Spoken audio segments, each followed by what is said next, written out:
Kas lėmė, nesužaidėm geriausių rungtynių šiandien. Tikrai nebuvo tas, kaip mes mokam žaisti, kaip galim.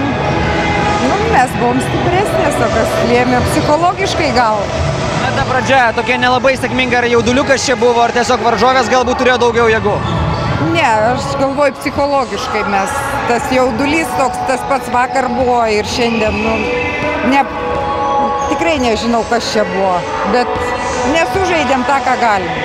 Na, jūsų komanda patyrė tik vieną pralaimėjimą šiame sezone, kur yra sėkmės paslaptis?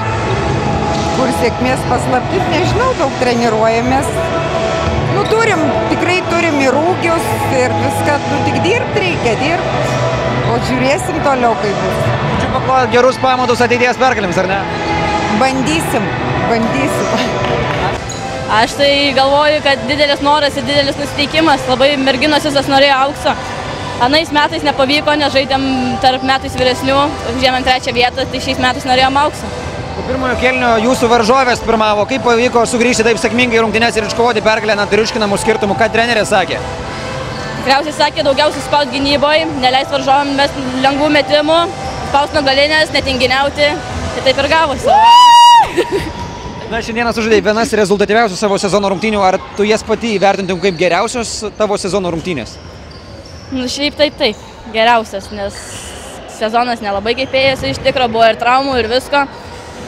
Tai šiaip finalas pavyko man. Pabaigoje ten tie tritaškiai pradėjo kristi, kaip pasiutė, kas ten nutiko? Tikriausiai susikaupiau ir galvoju, reikia galą uždėti normaliai. Ateities krepšinio žvaigždės šiandien.